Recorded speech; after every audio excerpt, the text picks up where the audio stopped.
BBA, BCA, BCom computer కోర్సులో 100% placement లభించే ఏకైక డిగ్రీ కాలేజ్ కూకట్పల్లిలోని I3 డిగ్రీ కాలేజ్ 8367215215. నమస్కారం, మీరు చూస్తున్న సుమన్ టీవీ. నేను మీ కీర్తి.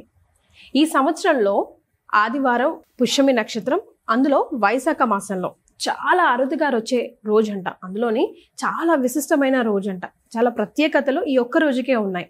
అయితే ఈ రోజు మరి ఎలాంటి పూజలు చేయాలి, ఎవరెవరిని ఆరాధించాలి, ఏ వస్తువులతో ఆరాధించాలి, ఏ సమయాల్లో ఆరాధించాలి, ఎందుకు ఆరాధించాలి, తద్వారా మనందరికీ లభించే ఫలితం చాలా చాలా అరుదుగా వచ్చే ఈ రోజుని సద్వినియోగం చేసుకుంటే అనంతంగా ఫలితం లభిస్తుంది అంటున్నారు ప్రముఖ ఆస్ట్రాలజర్ బ్రహ్మశ్రీ నందిబట్ల శ్రీహరి శర్మ గురుగారు. స్వయాన వారే మనతో పాటు ఉన్నారు కాబట్టి గురుగారిని అడిగి తెలుసుకుందాం.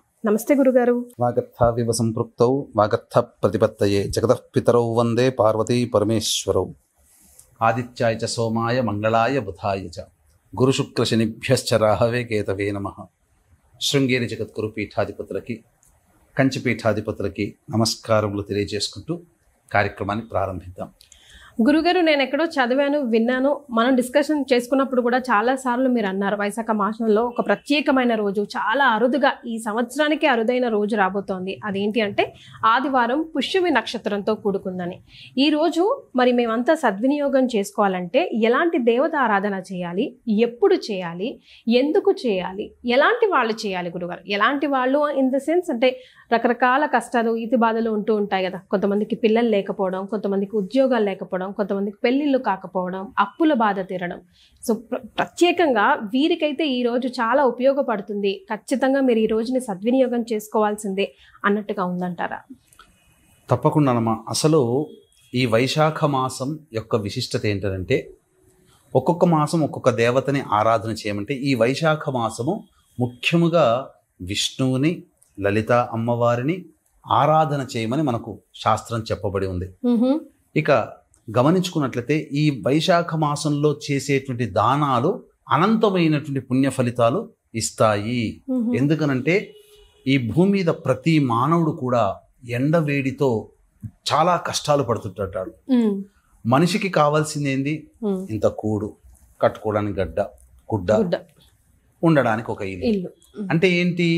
మంచి భోజనము, అలాగే మంచి వస్త్రము, అంటే ఎండ వేడిమి నుంచి కాపాడగలిగేటువంటిది వస్త్రము, అలాగే ఆచ్ఛాదనం, చల్లటి స్థితి ఉండేటువంటి ఇల్లు, నీడని, ఇవన్నీ కలిగించేటువంటి ఎవరైతే దానం చేస్తారో వాళ్ళకందరికీ కూడా విష్ణువు యొక్క అనుగ్రహం కలగడం, తద్వారా అన్ని విధాల సుఖ సౌఖ్యాలు కలుగుతాయి.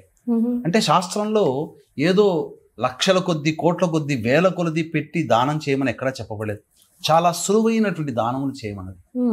ఏం చేయాలి? చలివేంద్రములు మనం పెట్టుకోవాలి, అలాగే కంబళి దానం చేయమన్నది, అలాగే తాటి ఆకుతో చేసినటువంటి చాపని దానం చేయమన్నది.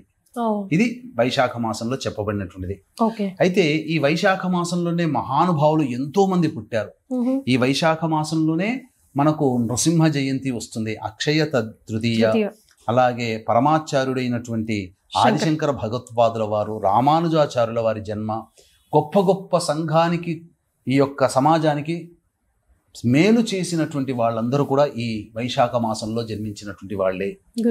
అయితే ఈ వైశాఖ మాసం, ఈ 2025వ సంవత్సరంలో వచ్చే వైశాఖ మాసంలో అత్యంత శుభమైనటువంటి పుణ్యమైనటువంటి రోజు, అత్యంత అరుదుగా వచ్చేటువంటిది. నాకు తెలిసి ఈ సంవత్సరం అత్యంత అరుదుగా వైశాఖ మాసంలో వచ్చే గొప్పదైనటువంటి రోజు రేపు వచ్చేటువంటి రోజమ్మ, ఆదివారం గురుగారు. ఆదివారము మరియు పుష్యమి నక్షత్రము, విశేషంగా సప్తమి తిథి, భాను సప్తమి అని అంటారు.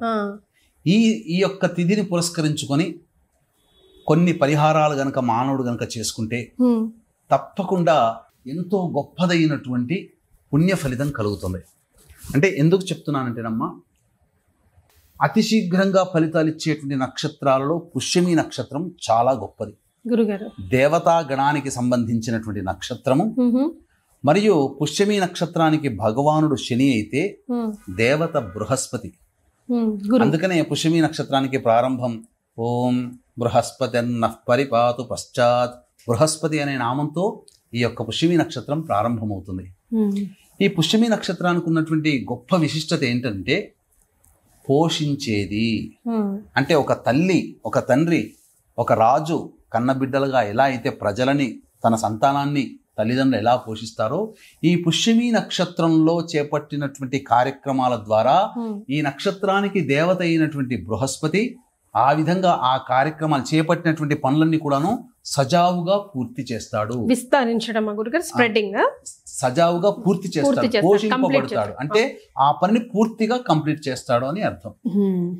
గురుగారు, ఇప్పుడు పుష్యమి నక్షత్రం అనగానే జనరల్ గా ఇప్పుడు మీరు చెప్పారు లలిత అమ్మవారు అండ్ విష్ణుమూర్తి, కానీ మీరు కూడా చాలా సందర్భాల్లో పుష్యమి నక్షత్రం ముఖ్యంగా వచ్చినప్పుడు రావి చెట్టుకి ప్రదక్షిణలు కానివ్వండి, లేదా ఆరాధన చేయడం కానివ్వండి, చక్కెర పోయడం కానీ, పాలు ఎందుకు ఆ లింక్ ఏంటి గురుగారు రావి చెట్టుకి పుష్యమి నక్షత్రం? అంటే ప్రధానంగా రావి చెట్టు అనేటువంటిది త్రిమూర్తుల స్వరూపముగా చెప్పబడి ఉంది.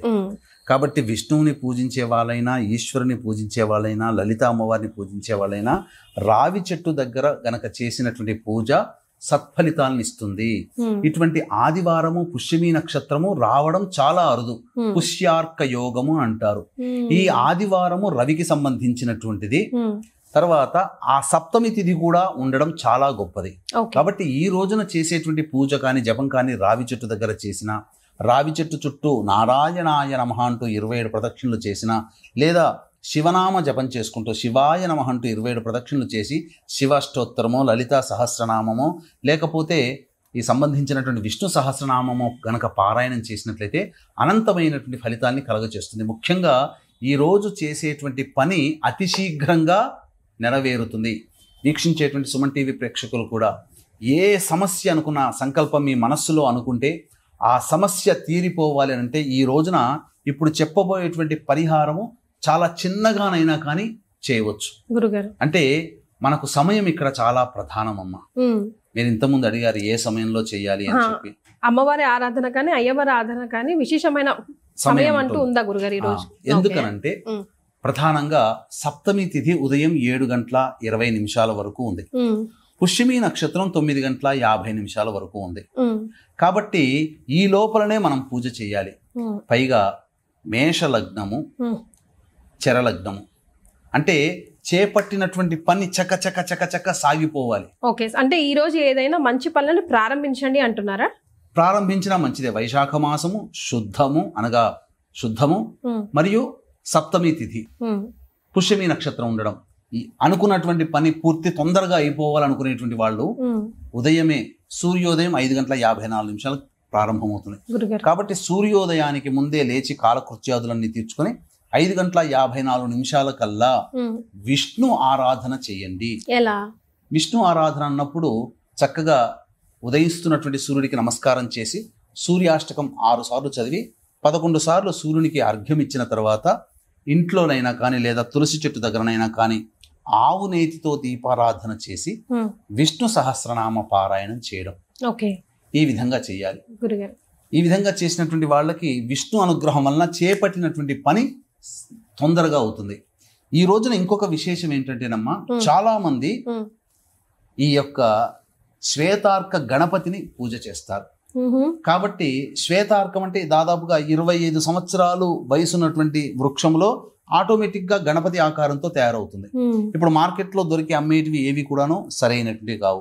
కాబట్టి ముందు రోజే వెళ్ళి సాయంకాలం కల్లా సూర్యాస్తమయం కన్నా ముందు రోజు వెళ్ళి ఆ జిల్లేడు చెట్టుకి నమస్కారం చేసుకొని జిల్లేడు యొక్క కాండమును కానీ, వీలైతే దొరికితే వేరుడు కానీ తెచ్చుకొని చక్కగా శుభ్రపరిచి ఉదయం సమయంలో ఉదయిస్తున్నటువంటి సూర్యునికి సంబంధించి ఒక్కసారి ఆచ్ఛాదన చూపించి అప్పుడు ఇంట్లో ఆ కాండానికి కానీ ఆ వేరుకి కానీ చక్కగా పూజా మందిరంలో పెట్టుకొని జిల్లేడు ఒత్తులతో 5 ఒత్తులతో దొరుకుతాయా గురుగారు?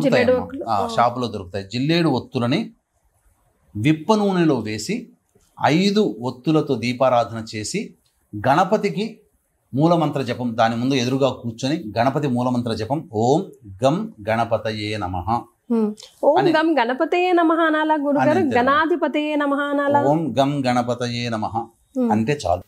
ఈ విధంగా 1008 సార్లు చేసి చక్కగా జపం చేసి మనస్సులో ఓం గం గణపతయే నమః అనుకుంటూ ఆవు పాలతో చక్కగా అభిషేకం ఆ వేరుకు కానీ లేకపోతే కాండానికి కానీ చేసి తదనంతరం ఆ ఇంట్లో స్థిర లగ్నం ఎప్పటి నుంచి 6:30 నుంచి 8:30 వరకు ఉంటుంది వృషభ లగ్నం. కానీ 7:20 వరకు మాత్రమే సప్తమి తిథి ఉన్నటువంటి కారణం చేత అప్పుడు మీరు ఆ సమయంలో 7:20 లోపల 6:30 నుంచి 7:20 లోపల ఈ సంబంధించినటువంటి చెప్పబడినటువంటి వినాయకుడి సంబంధించినటువంటి శ్వేతార్కం కదా ఆ పూజ అప్పుడు చేసుకోవాలి. చేసుకొని ఇంట్లో పూజా మందిరంలో కానీ పెట్టినట్లయితే ఆ గణపతి స్థిరంగా ఆ ఇంట్లో ఉంటాడు. అంటే చరలగ్నంలో సంపాదించి పెట్టుకొని తెచ్చుకున్నటువంటిది మూలమంత్ర జపం అప్పుడు చేసి 5:54 నుంచి 6:34 వరకు ఓం గం గణపతయే నమః అనేటువంటి నామాన్ని జపం చేసి అప్పుడు 6:30 నుంచి 7:20 మధ్య కాలంలో ఆ వేరుకి ఆ శ్వేతార్క అనగా జిల్లేడు చెట్టు తెల్ల జిల్లేడు కూడా కాదు, తెల్ల జిల్లేడు వేరుకు కానీ కాండానికి కానీ పూజ చేసి లేదా శ్వేతార్క గణపతి దొరికితే ఆ గణపతికైనా కానీ అభిషేకము పూజ అర్చన చేసి 7:20 లోపల పూజా మందిరంలో స్థాపితం గనక చేసుకుంటే ఆ ఇంట్లో లక్ష్మీదేవి స్థిరంగా ఉంటుంది. ఇక ఆ రోజు నుంచి ఆ మానవుడు చేపట్టినటువంటి పనులకి ఎటువంటి ఆటంకాలు ఉండవు. ముఖ్యంగా ఇటువంటి ఆదివారము అమావాస్య సరే ఇవన్నీ మాకు దొరకవండి, సాధారణంగా మేము చేసుకునేటుంటాం పూజ చేసుకుంటాం అనేటువంటి వాళ్ళు కూడాను ఏ విధంగా పూజ చేయొచ్చు? ఈ రోజున లలిత అమ్మవారిని పూజ చేయొచ్చు. ఏ విధంగా పూజ చేయాలి? అలాగే చెప్తానమ్మా. లలిత అమ్మవారిని అలాగే ఈ సంబంధించినటువంటి ఈశ్వరుని కూడా ఆరాధన చేయొచ్చు. వీక్షించేటువంటి ప్రేక్షకులకి గమనిక, ఈ యొక్క వైశాఖ పౌర్ణమి పితృదేవతలకి మోక్షాన్ని ప్రసాదించేది. మోక్షాన్ని పొందని ఆత్మలు మీ కుటుంబంలో అంటే ఉన్నాయనుకోండి, ఎలా గుర్తుపెట్టుకోవాలి? తండ్రి వైపు 6 తరాలు లేదా భర్త వైపు 6 తరాలు, తల్లి వైపు 3 తరాలు లేదా భార్య వైపు 3 తరాల్లో దుర్మరణాలు అంటే road accident, fire accident, suicide attempt, నదిలో బావిలో పడి చనిపోవడం, ఇంట్లోంచి వెళ్ళిపోవడం, లివర్ ఫెయిల్యూర్, కిడ్నీ ఫెయిల్యూర్, క్యాన్సర్తో చనిపోవడం, 60 సంవత్సరాల లోపల కుటుంబ సభ్యులు ఏ విధంగా మరణించినా, అసలు కుటుంబంలో పిండ ప్రదానాలు చేయకపోయినా, వీటి వల్ల కుటుంబంలో స్త్రీ శాపము, గురు శాపము, పితృశాపము, దైవ శాపము, సర్పశాపాలు అనేటువంటివి కలుగుతాయి. దీని ప్రభావం వల్ల కుటుంబంలో వ్యక్తులకి వివాహాలు కాకపోవడం, దాంపత్యం సరిగ్గా ఉండకపోవడం, సంతానం కలగకపోవడం, ఒకప్పుడు గొప్పగా బతికి పూర్తిగా నష్టపోతారు. జీవితంలో అన్నీ నష్టపోతుంటుంటారు. ప్రతిదీ కూడా సమస్యగా ఉంటుంది. కాబట్టి ఇటువంటివి మీ కుటుంబంలో మీ లక్షణాలు ఉన్నాయంటే ముఖ్యంగా పిల్లలు జూదము లాంటి సమస్యలతో బాధపడుతుంటారు. అంటే బెట్టింగ్ వ్యాపారాల్లో మునిగిపోతుంటుంటారు. డబ్బుని అనేక కారణాలుగా నష్టపోతుంటారు. ఇటువంటి సమస్యలు కనుక ఉంటే అవి సమస్యల నివారణకి వైశాఖ పౌర్ణమి సందర్భంగా ఈ యొక్క పితృదోషము, స్త్రీ శాపము, గురు శాపము, దైవ శాపం, సర్పశాప నివృత్తికి పూజ హోమాది కార్యక్రమాలు అన్నింటినీ జరిపించడం జరుగుతుంది. 10వ తారీఖు లోపల మీరు నమోదు చేసుకోవచ్చు. ఇప్పుడు ప్రతి వృత్తిలో మంచి చెడు ఉన్నట్టుగానే ఈ యొక్క పూజల పేరిట చాలామంది అంటే ఉన్నవే 27 నక్షత్రాలు. ఆ 27 నక్షత్రాల్లో కొన్ని నక్షత్రాల్లో పుడితే నక్షత్ర జనన దోషము, నక్షత్ర జనన శాంతి చేయించుకోవాలి. కానీ ఈ ఉన్న 27 నక్షత్రాల్లో 19 నక్షత్రాలలో పుట్టడం వల్ల స్త్రీ శాపము, పితృశాపాలు, సర్పశాపాలు ఉంటున్నాయని చెప్పి భయభ్రాంతులకి గురి చేస్తున్నారు. పైగా ఈ పూజ 3 నుంచి 4 గంటలు జరపాల్సినటువంటి పూజ నామమాత్రముగా పురాణోక్తముగా ఒక్క బ్రాహ్మణుని పెట్టి 45 లేదా 1 గంటలో ఆ పూజ చేయించి మమ అనిపిస్తున్నారు.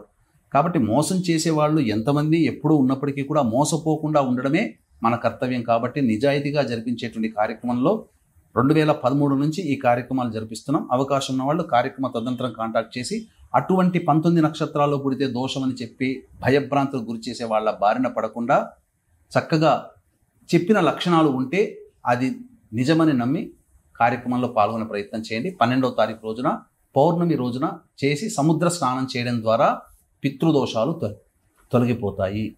ఇక లలిత అమ్మవారికి సంబంధించి చెప్పాం కదమ్మా, ఉదయమే కాలకృత్యాదులు తీర్చుకొని 5:54 సూర్యోదయం అవుతుంది.